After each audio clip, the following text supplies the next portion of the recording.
आज हम स्टार्ट करेंगे FY BCom का एक चैप्टर इंटरेस्ट एंड एन्युटी। इस चैप्टर के दो पार्ट है, पहला इंटरेस्ट, दूसरा एन्युटी। तो स्टार्ट करते हैं इंटरेस्ट से। इंटरेस्ट क्या होता है वो समझते हैं। इंटरेस्ट देखो, सबको पता है कि इंटरेस्ट क्या होता है। बेसिकली क्या होता है कि एक पर्टिकुलर अमाउंट, समझो मैंने बैंक में डिपॉजिट किए और एक साल तक उस अमाउंट को कुछ हाथ भी नहीं लगाए, मतलब उस वहाँ पे कुछ छिड़कानी नहीं किए, तो एक साल बाद बैंक जो हमें रिटर्न देगी वो उस अमाउंट से ज़्यादा होगा। ओके, जो ज़्यादा अमाउंट देगी उसे हम कहेंगे simple interest. Let's say example, समझो कि मैंने बैंक में ₹10,000 डिपॉजिट किए, क्लियर, और इसको एक साल बाद 1 ईयर तक मैंने कुछ भी नहीं किया, एज इट इज़ रहने दिया अकाउंट में। एक साल बाद मैं अगर अकाउंट चेक करता हूँ तो उसमें मुझे इतना अमाउंट दिखता है 11,000, क्लियर। तो एक्स्ट्रा अमाउंट कितना मिला मुझे? 1,000। तो ये 1,000 जो होता है ये मेरा इंटरेस्ट होता है, इसी को हम कहते हैं इंटरेस्ट। क्या था क्लियर? अब यहाँ पे टर्म समझो क्या है। ये 10,000 था ना, मैंने जो डिपॉजिट किया था उसे हम कहेंगे प्रिंसिपल। क्या कहेंगे? Principal, principal amount, clear. इसे तो सिंपल कहेंगे इंटरेस्ट, इंटरेस्ट। और ये जो फाइनल अमाउंट मिलेगी इसे कहेंगे अमाउंट या फिर एक्यूमुलेटेड अमाउंट, क्लियर। 3 चीज़ें समझे यहाँ से, क्या था? क्लियर है? Okay, principal, amount, interest. और जो 1 ईयर है उसे कहेंगे हम पीरियड, नंबर ऑफ ईयर्स। इसको N से इंडिकेट करते हैं, क्लियर। किसको किस से इंडिकेट करते हैं? देखो, प्रिंसिपल को P से इंडिकेट करेंगे, इसको हम A से इंडिकेट करेंगे अमाउंट को। इंटरेस्ट को 2 वे, एक तो SI और CI, ये बाद में देखेंगे क्या होगा। पीरियड को N से इंडिकेट करेंगे। यहाँ तक क्लियर है? ओके, इसके आगे और देखो, हर बार ऐसा नहीं होगा कि आप अमाउंट डिपॉजिट करोगे और आपको पैसा मिलता है। इसके उल्टा भी हो सकता है। आप क्या करोगे? बैंक से कुछ अमाउंट बोरो करोगे, मतलब लोन लोगे। समझो मैंने बैंक से कुछ पैसा उधार लिया, लोन लिया 10,000, तो रिटर्न करते समय मैं 10,000 नहीं रिटर्न करूंगा, कितना? 11,000 रिटर्न करूंगा। तो इसमें इंटरेस्ट कितना लगाया बैंक ने? 1,000 रुपीज़, क्लियर। अब मुझे कैलकुलेट करके बताओ सिंपली, इस केस में कितने % का इंटरेस्ट लगा है? कितने % से इंटरेस्ट है? कितना? 10%, सिंपल 10%। तो जो 10% आप बोल रहे हो ना, it is a simple rate of interest. इसको हम क्या कहेंगे? Rate of interest. ये समझा सबको?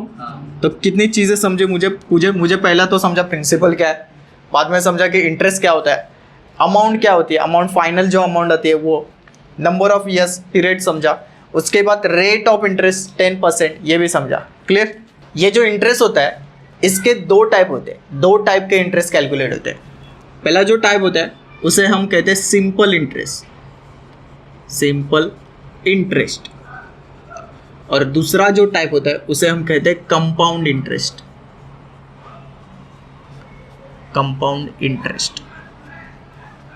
ठीक है, दोनों को समझते हैं क्या होता है, सिंपल इंटरेस्ट क्या होता है और कंपाउंड इंटरेस्ट क्या होता है। सिंपल इंटरेस्ट जो होता है वो हर बार प्रिंसिपल के ऊपर काउंट होता है। जो कुछ भी आप प्रिंसिपल डिपॉजिट करते हो वो हर साल उसी पे ऊपर काउंट करेंगे। जैसे कि अभी मैंने 10,000 रुपीज़ डिपॉजिट किया था, क्लियर। उसके ऊपर मुझे 10% रेट ऑफ इंटरेस्ट मिल रहा है, 10% रेट ऑफ इंटरेस्ट इतना मिल रहा है। तो समझो एक साल बाद, at the end of 1 year, at the end of 1 year अगर मैं बैंक अकाउंट चेक करता हूँ तो इसके ऊपर मुझे इंटरेस्ट कैसे मिलेगा? देखो, 10,000 इंटू 10%, ये कैलकुलेट करोगे तो आपको मिलेगा ₹1,000। ये समझा? फर्स्ट ईयर में मुझे इंटरेस्ट मिला। सेकेंड ईयर में, at the end of second year, इसमें भी मुझे सेम इंटरेस्ट मिलेगा, 10,000 इंटू 10%, कुछ चेंजेस नहीं होंगे, मुझे ₹1,000 ही मिलेगा। यहाँ तक क्लियर है? और थर्ड ईयर में भी सेम मिलेगा। मतलब इसमें क्या होता है, हर साल आपको इंटरेस्ट जो मिलता है वो सेम ही होता है। इसके वजह से इसको कहते हैं simple interest. But compound interest में थोड़ा सा अलग होता है। क्या होता है इसमें? अगर आप 10,000 डिपॉजिट करते हो फॉर 10%, तो at the end of 1 year, एक साल के बाद अगर अकाउंट चेक करोगे तो उसको 10,000 इंटू 10%, इसके हिसाब से आपको ₹1,000 मिलेंगे। ये पता है आपको? Simple, okay. अगर आप ये अमाउंट नहीं निकालते हो, 1,000 अमाउंट नहीं निकालते हो, तो अब आपके अकाउंट में 11,000 पड़े होंगे। क्या तो क्लियर है? ओके। तो at the end of second year में जो इंटरेस्ट आपका काउंट होगा, वो 11,000 के ऊपर काउंट होगा इंटू 10%। ये कितना आएगा 1100 ना। ओके 1100 रुपीज़ इंटरेस्ट मिलेगा। यहाँ तक क्लियर है?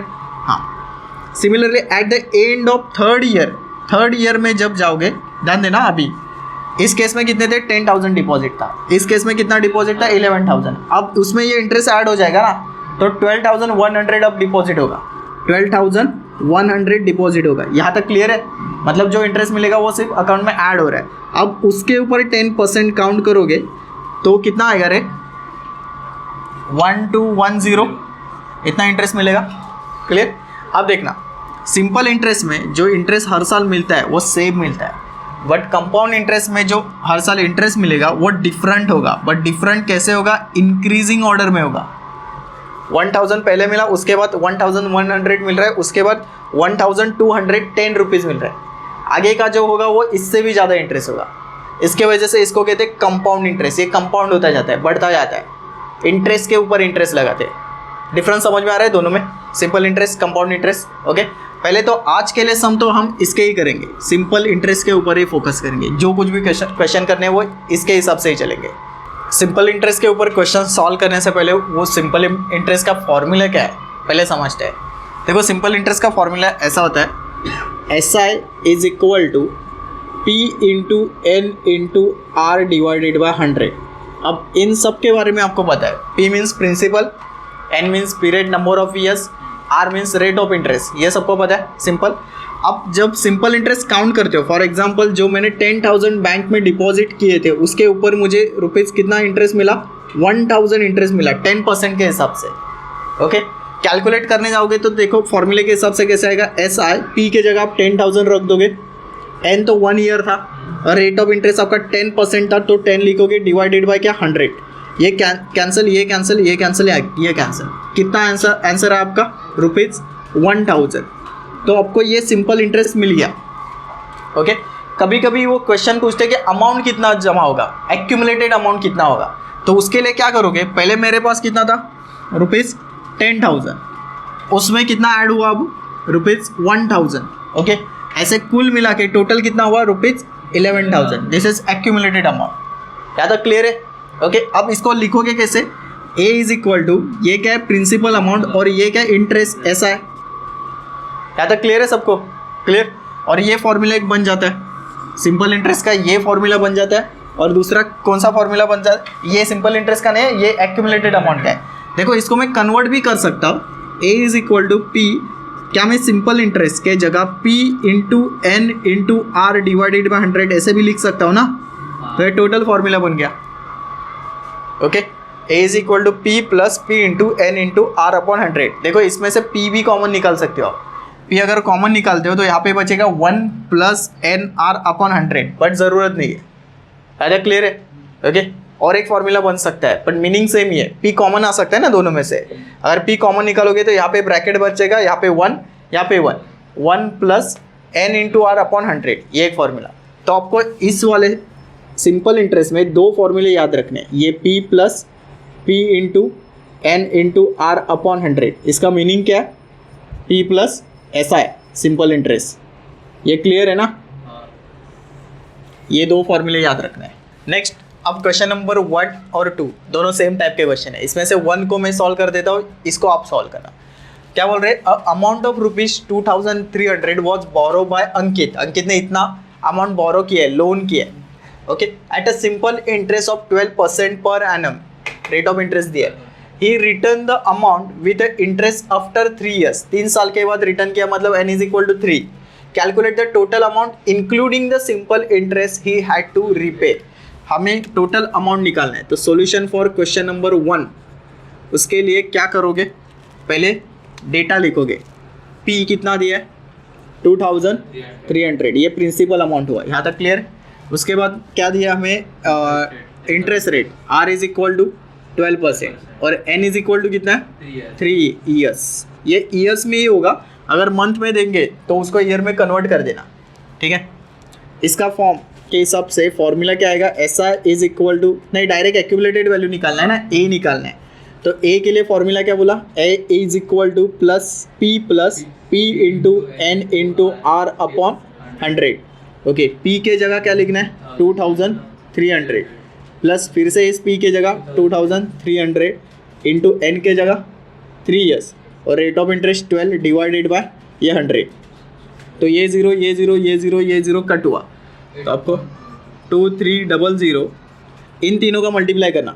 12 इंटू 3 इंटू 23 कितना आता है देखो 828 ना. हाँ, ऐड करने के बाद 2300 प्लस 828 3128 ना. हाँ, ये आपका एक्यूमुलेटेड अमाउंट हुआ, फाइनल अमाउंट. क्लियर, यहाँ तक क्लियर है, ये समझा. हाँ, अब मुझे बताओ इसको देख के इसमें सिंपल इंटरेस्ट कितना है, इंटरेस्ट कितना मिला 828. समझा. हाँ, ये तो प्रिंसिपल अमाउंट है, उसमें सिर्फ हमने सिंपल इंटरेस्ट ऐड किया. ओके, तो आपका ये इंटरेस्ट हुआ. अगर इस क्वेश्चन में बोलते कि व्हाट इज सिंपल इंटरेस्ट तो 828 ये आंसर आता. इसको सॉल्व कर सकते हो ना, इसका आंसर निकालो. इसमें से 1.5 ईयर के जगह 1.5 ईयर लिखना. 1.5 मतलब 1.5. Question number 3, a sum of rupees 2500 नहीं, ये 25,000 होगा, गलत लिखा है मैंने. 25,000 एक्यूमुलेटेड टू रुपीज़ 55,000. मतलब वो कहना क्या चाहते हैं कि सिंपल ये 25,000 इन्वेस्ट किया था, डिपॉजिट किया था, अब उतना उसका अमाउंट कितना हुआ है 55,000. अकाउंट में इतना दिख रहा है. क्लियर. आफ्टर 12 ईयर्स, कितने साल के बाद 12 साल के बाद, find the rate of simple interest per annum. हमें rate of simple interest per annum निकालना है. तो एक्चुअल में क्या डेटा दिया है देखो, ये प्रिंसिपल अमाउंट है P. ओके, P के जगह लिखोगे ₹25,000. बाद में ये एक्यूमुलेटेड अमाउंट है A, कितना है ₹55,000. ओके, कितने साल बाद, N is equal to 12 years ये दिया है. और find the rate of interest मतलब R निकालना है, R के आगे सिंपल क्वेश्चन मार्क आएगा. क्लियर. अब फॉर्मूला किसका यूज़ करोगे, A is equal to A वाला फॉर्मूला यूज़ करोगे ना, P plus P into N into R upon 100 ये वाला फॉर्मूला यूज़ होगा. उसमें A के जगह क्या दिया है 55,000. ओके, P के जगह लिखोगे 25,000, फिर से P के जगह 25,000 into N is equal to कितना आएगा 12 ना. रेट ऑफ इंटरेस्ट कितना आएगा एज इट इज़ आएगा, क्योंकि निकलना है वही निकलना है ना. अब देखो ये 0 0 0 0 कट हुआ. इस 25,000 का मैं क्या करने वाला हूँ, उस तरफ भेजूंगा तो सब्ट्रैक्ट होगा ना. तो 55,000 माइनस 25,000 इज इक्वल टू, इस तरफ क्या बच रहा है, इस तरफ देखो 12 इंटू 25 250. ये करके बताना कितना आता है 250 इंटू 12 इंटू आर कितना 3,000. सो इस तरफ आया 3,000 इंटू आर 3,000 आर. ओके, इनका सब्ट्रैक्शन बोलो 30,000. ओके, 30,000 आया. क्लियर. तो ये 1 2 3 0, इसके भी 1 2 3 0 कट हुए.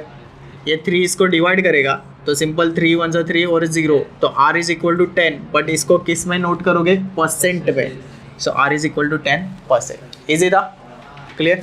ओके, इसमें पीरियड निकालना है, वो बताता हूँ, पहले ये लिखना. नेक्स्ट क्वेश्चन नंबर 4 देखते हैं.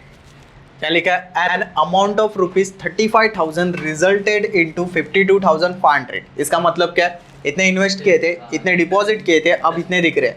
क्लियर. तो इसमें से P क्या होगा, P इज ₹35,000 और A इज इक्वल टू कितना है 52,500 और N इज इक्वल टू 10 ही, R is equal to 10 rate of interest. N निकालना है ना, फाइंड पीरियड. तो N निकालना है, N के आगे सिंपल आएगा क्वेश्चन मार्क. तो जो फॉर्मूला यूज कर रहे हो लिखो, A is equal to P plus P into N into R upon 100. ये समझा. A के जगह क्या लिखोगे 52,500 और P के जगह 35,000, फिर से P के जगह 35,000, N नहीं पता है एज इट इज़ लिख दिया. रेट ऑफ इंटरेस्ट तो 10% और डिवाइडेड बाय 100. ये 0 0 0 0 कट हुआ. क्लियर. ये उस तरफ जाके सब्ट्रैक्ट करेगा, तो सब्ट्रैक्ट करके डायरेक्ट वैल्यू बताओ. 52,000 कितना 17,500. ठीक है. इस तरफ 350 इंटू 10 मतलब 3500 ना, ओके, इंटू ये n। आगे देखो ये डिवाइड करने का, ये मल्टीप्लाई उस तरफ जाके डिवाइड करेगा तो ये 0 0 0 0 कट हुआ, 35 जाके उसको डिवाइड करेगा तो 175 divided by 35 is equal to n, कितना 5। So n is equal to 5। इसको यूनिट क्या होगा रे, year, number of years 5 years. समझा, इजी लग रहा है या डिफिकल्ट है? इजी है, लिखो। Next question number 5। इसमें देखो क्या दिया है, अ सिंपल इंटरेस्ट ऑफ ₹7,200। अब ये क्या है, ये क्या दिया है, एक्यूमुलेटेड वैल्यू, प्रिंसिपल अमाउंट या फिर सिंपल इंटरेस्ट? सिंपल इंटरेस्ट ऐसा ही दिया है, ओके। तो इसमें गिवन में क्या लिखोगे या फिर सॉल्यूशन में SI इज इक्वल टू ₹7,200 ये दिया है, okay. What's given to a mister Joshi with 8% per annum, ये क्या होगा, R ना, R 8% पर एनम ये दिया है। After 6 years n is equal to 6, n is equal to 6 years, sorry 6 years. उसके बाद from a bank find the original principal, क्या निकालना है आपको, P निकालना है। तो कौन सा फॉर्मूला यूज करोगे, कौन सा फॉर्मूला यूज करोगे? हाँ SI वाला, यहाँ पे एक्यूमुलेटेड वैल्यू के बारे में कुछ नहीं बोल रहे, तो A तो यूज नहीं होगा, तो सिंपल फॉर्मूला यूज होगा SI का। SI is equal to P into N into R upon 100। SI तो दिया है ना 7,200, लिखो 7,200। P निकालना है, N के जगह क्या आएगा 6, रेट ऑफ इंटरेस्ट कितना आने वाला है 8% डिवाइडेड बाय ये 100 उसको मल्टीप्लाई करेगा ना, तो 7,200 के ऊपर 2 0 बढ़ गए 100 से मल्टीप्लाई होने के बाद, और यहाँ पे P 6 इंटू 8 कितना होगा 48। अब 48 इसको डिवाइड करेगा और बताओ डायरेक्टली P कितना होगा, 7,200 के ऊपर 2 0, 7240 divided by 48, P is equal to ₹15,000। चलो नेक्स्ट क्वेश्चन करते हैं। अ प्रिंसिपल अमाउंट्स टू ₹11,880, मतलब इतना अमाउंट एक्यूमुलेटेड है। अमाउंट्स टू का मतलब होता है एक्यूमुलेटेड अमाउंट, ए दिए। आफ्टर कितना ईयर्स 4 ईयर्स, तो n इज इक्वल टू 4। इस केस में जब 4 साल हो जाएंगे इतना अमाउंट कलेक्ट हो जाएगा। एंड टू ₹14,040 आफ्टर 7 ईयर्स, मतलब 7 साल और रुकोगे, 7 साल और मतलब 4 साल के बाद 3 साल और रुकोगे, तो अमाउंट कितना हो जाएगा 14,040। हमें इसमें क्या नहीं दिया, प्रिंसिपल नहीं दिया और रेट ऑफ इंटरेस्ट नहीं दिया, वो निकालना है, ठीक है। तो कैसे सॉल्व करोगे, यहाँ पे 2 केसेस बन रहे हैं, तो हम लिखते हैं फॉर फर्स्ट केस। पहले केस में मुझे ए की वैल्यू पता चल रही है, ए इज इक्वल टू कितना है 11,880 रुपीज़, और एन भी पता चल रहा है 4 ईयर्स, बस इतना इन्फॉर्मेशन दिया। तो इस केस में ए का फॉर्मूला क्या बनता है, A is equal to P plus P into N into R upon 100, ठीक है। ए के जगह लिखोगे 11,880, P तो नहीं पता है, P एज इट इज़ लिख दिया, ठीक है, प्लस ये भी P एज इट इज़ आएगा। N के जगह क्या आएगा 4 into R as it is divided by 100, ये तो नहीं पता है ना। इसको सिंप्लीफाई करते, बाकी कुछ नहीं करना है। 880 ये P plus 4 into P into R, मतलब मैं ऐसे लिख सकता हूँ 4 इंटू PR डिवाइडेड बाय 100। ये समझा सबको, ओके। तो ये बन गया हमारा इक्वेशन नंबर 1, क्योंकि इससे कुछ वैल्यू नहीं मिलता। सेम सेकंड केस के लिए, for second case, second case में ए कितना बन रहा है रे 14,040, 14,040, क्लियर। सेकंड केस मतलब ये, ओके। इसमें एन की वैल्यू कितनी है 7 ईयर्स, तो यहाँ पे लिखना 7 ईयर्स। सेम फॉर्मूला यूज होगा ए का, A is equal to P plus P into N into R divided by 100, okay. अब ए के जगह क्या आएगा 14,040, P तो एज इट इज़, इसमें नहीं वैल्यू नहीं पता है। P इंटू N के जगह अब 7 आएगा, divide into 100 divided, sorry into R divided by 100, okay. ये 14,040 एज इट इज़, ये P भी एज इट इज़, बस मैं इसको 7PR ऐसे लिख सकता हूँ डिवाइडेड बाय 100, ओके। ये बन गया मेरा इक्वेशन नंबर 2, क्लियर। अब मुझे यहाँ से तो कुछ वैल्यू नहीं मिली, यहाँ से भी कुछ वैल्यू नहीं मिली, मुझे क्या निकालना है P और R की वैल्यू, ओके। तो इसके लिए मैं क्या करूँगा, सब्ट्रैक्ट करूँगा। इक्वेशन 2 में से इक्वेशन 1 सब्ट्रैक्ट करके देखता हूँ, इक्वेशन 2 माइनस इक्वेशन 1, इसमें से ये। ओके, तो आपको इतना तो पता होगा कि इसमें से ये सब्ट्रैक्ट होगा, 14,040 में से ये सब्ट्रैक्ट होगा। तो ऐसा लिखता हूँ मैं, 14,040 में से कितना सब्ट्रैक्ट हो रहा है, 11,880। और इस तरफ देखना, इक्वेशन 2 ये P प्लस 7PR अपॉन 100, इसमें से सब्ट्रैक्ट होगा P प्लस 4PR अपॉन 100, ठीक है। बट ये सब्ट्रैक्ट हो रहा है, इसके वजह से मैं इसको माइनस साइन देता हूँ। देखो सॉरी, माइनस साइन देता हूँ और आगे क्या करता हूँ, ब्रैकेट लिख देता हूँ। ओके, बीच में माइनस ब्रैकेट। क्यों ब्रैकेट दिया, क्योंकि अगर ये ब्रैकेट ओपन होता है तो सबके साइन चेंज होगा।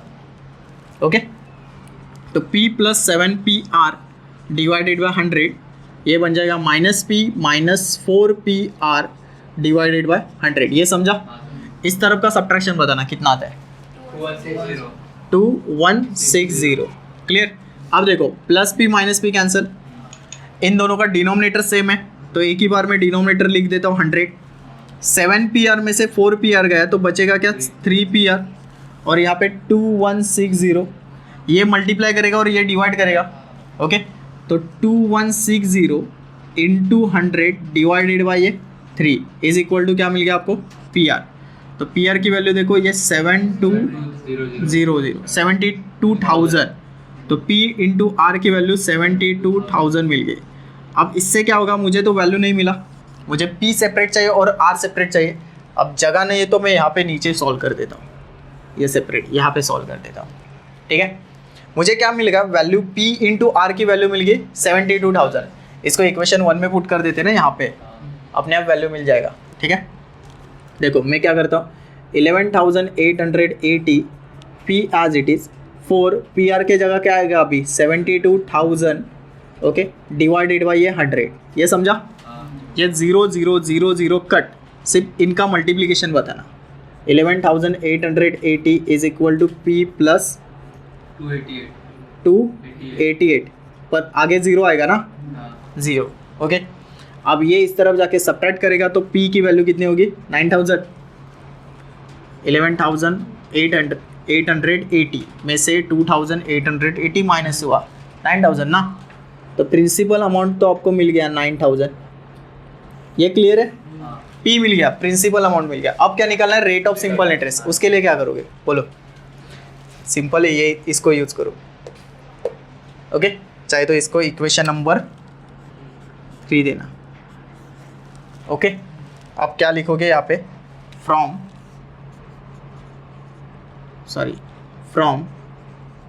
इक्वेशन 3, जगह नहीं है इसके वजह से ऐसे लिख रहा हूँ। ओके, क्या लिखोगे, P इंटू R, तो हमें पता है 72,000 आया, ये इक्वेशन दिया है बराबर। बट उसमें P की वैल्यू कितनी है, 9,000 ना। अब मिल गया मुझे P की value, into R is equal to 72,000।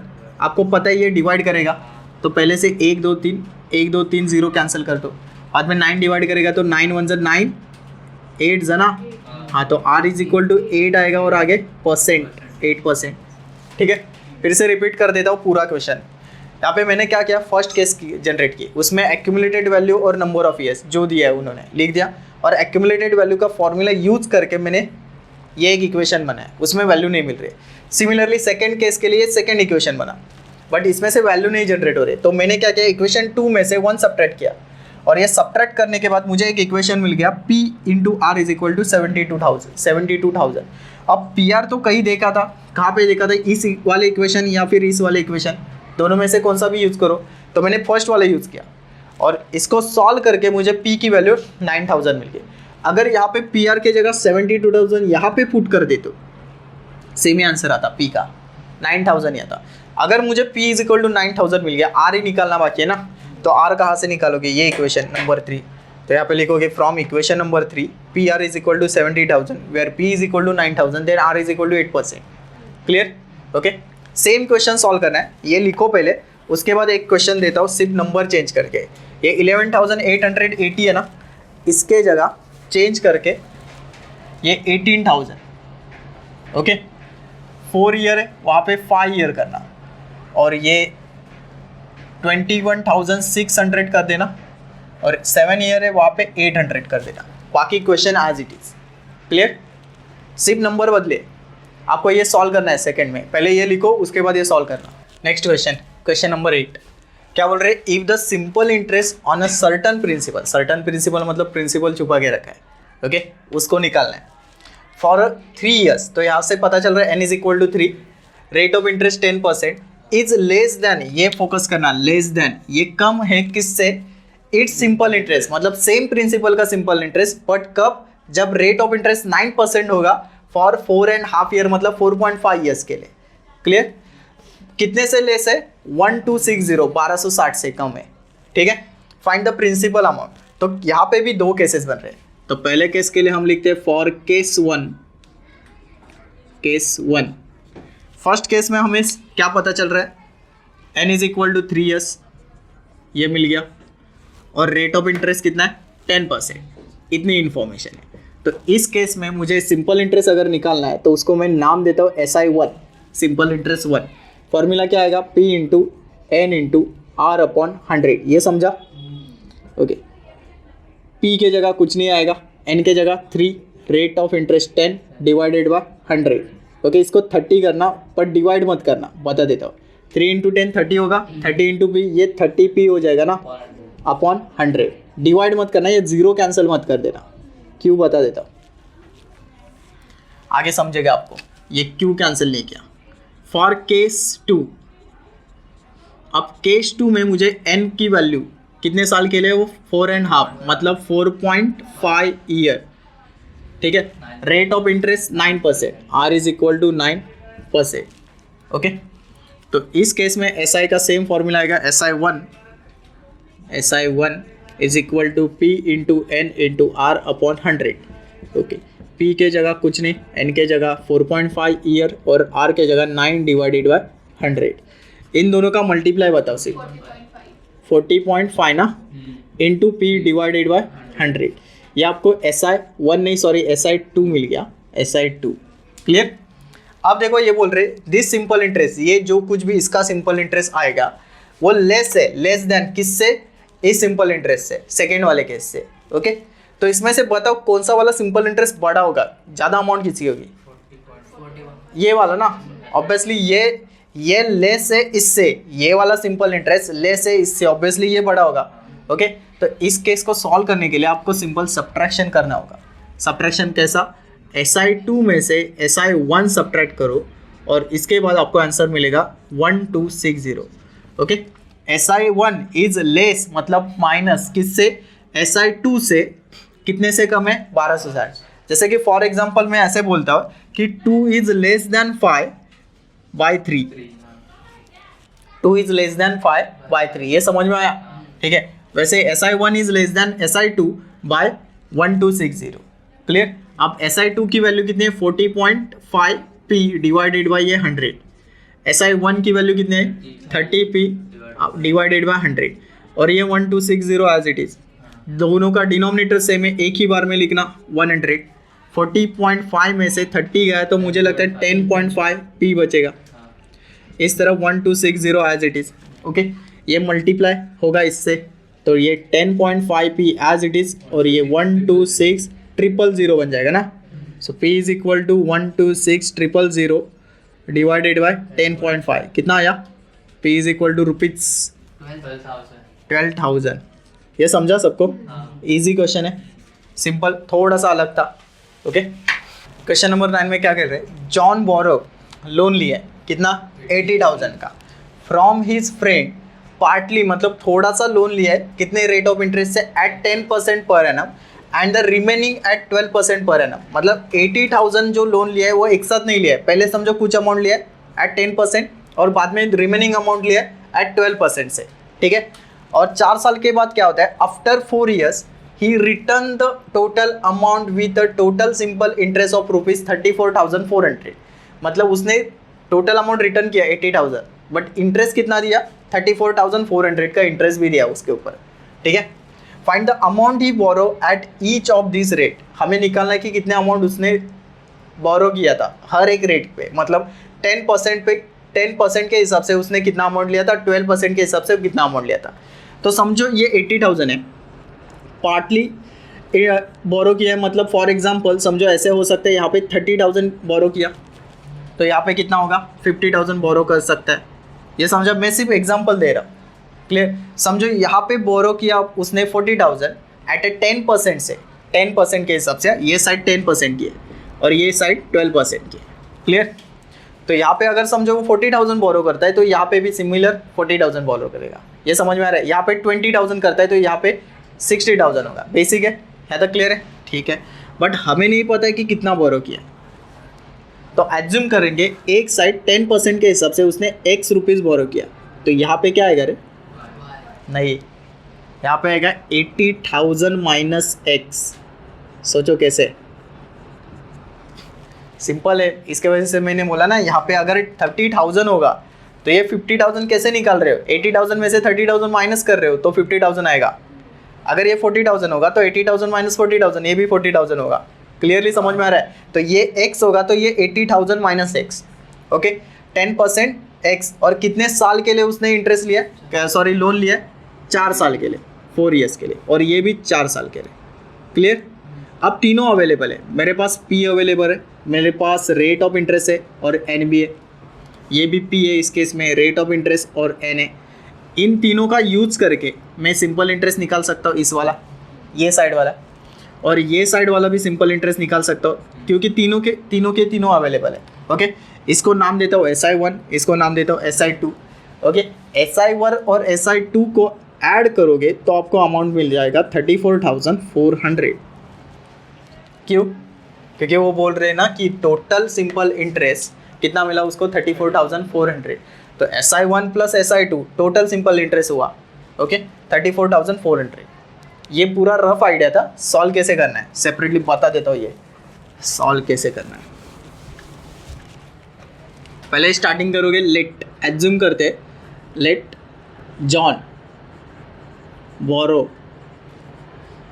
Rupees x rupees borrow किया उसने, कितने रेट ऑफ इंटरेस्ट से? एट 10% पर एनम, ऐसा एज्यूम करते हैं। ठीक है, तो इस केस में उसका सिंपल इंटरेस्ट बन जाएगा, और कितने साल के लिए? For 4 years.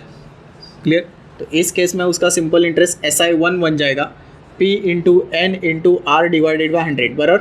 P मतलब प्रिंसिपल अमाउंट कितना है x, N मतलब कितने साल के लिए लिया है, 4 साल, और रेट ऑफ इंटरेस्ट कितना है 10%, 10 डिवाइडेड बाई 100। ठीक है, इसको सिंप्लीफाई करते हैं तो SI1 इज इक्वल टू ये कितना हो जाएगा 40 x डिवाइडेड बाई 100। कैंसिल मत करना, ठीक है। सेम एज्यूम करेंगे, देयरफॉर जॉन जो है वो अभी बोरो करेगा,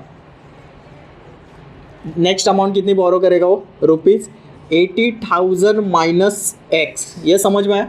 अगर x यहाँ पे बोरो कर रहा है तो यहाँ पे 80,000 माइनस x। ओके, कितने रेट ऑफ इंटरेस्ट से रे? कितने रेट ऑफ इंटरेस्ट से? 12% पर एनम दिया ना उन्होंने, remaining amount 12% per annum. Okay, for 4 year. ये समझ में आया? ओके, इससे यहाँ तक कैसे आए वो डायग्राम पहले एक्सप्लेन किया था उसके हिसाब से। ठीक है, तो इस केस में हम SI2 निकालेंगे। SI2 same P into N into R divided by 100। यहाँ पे कैलकुलेशन करना पड़ेगा। P के जगह क्या लिखने वाले हो? 80,000, ये रफ कर देता हूँ, 80,000 माइनस x। बाद में N के जगह तो 4 आएगा, और रेट ऑफ इंटरेस्ट तो 12 दिया है। ठीक है, अब इनका मल्टीप्लिकेशन करना, ये 80,000 एज इट इज 12 इंटू 4 तो 48 आएगा ना, हाँ, इंटू 48 डिवाइडेड बाई ये 100। आपको ब्रैकेट मल्टीप्लिकेशन करने को आता है? ये इसके साथ मल्टीप्लाई होगा और इसको भी मल्टीप्लाई होगा। ओके, बताओ कितना आएगा इन दोनों का मल्टीप्लिकेशन? बहुत बड़ी अमाउंट आती है। 3 लाख नहीं आएगा, नहीं, फिर से बताओ। 38,40,000 1 2 3 4 करेक्ट है। माइनस 48 इंटू एक्स क्या आएगा? 48x, डिनोमिनेटर में है 100। ये हमारा बन गया SI2। अब वो बोल रहे कि टोटल इंटरेस्ट जो पेड हुआ वो 34,400 है। नाउ टोटल इंटरेस्ट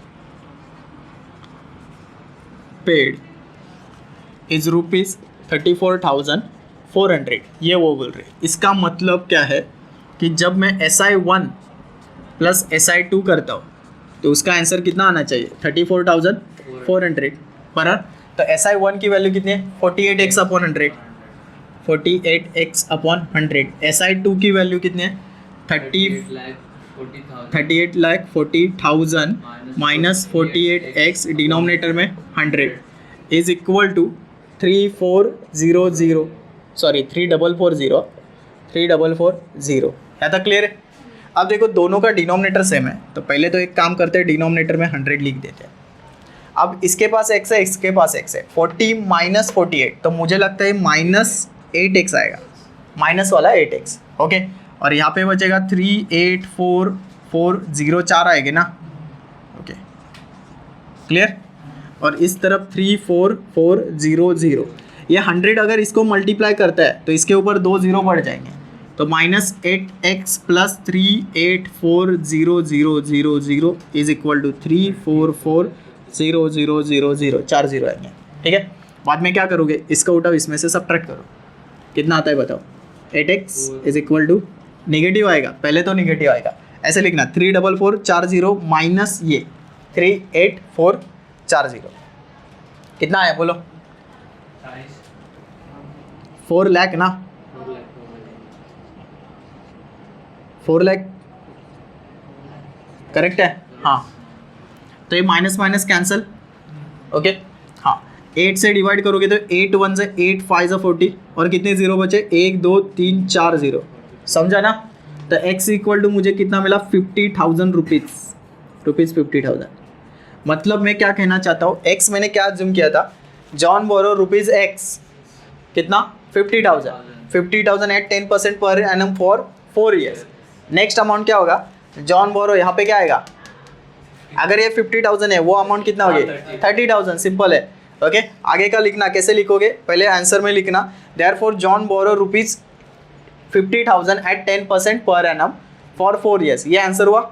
और एक आंसर लिखना है, कैसे लिखोगे, therefore John borrow rupees 80,000 minus 50,000 is equal to 30,000, कैसे लिखना है समझ में आए। 80,000 minus 50,000 is equal to 30,000 at 10% per annum for 4 years.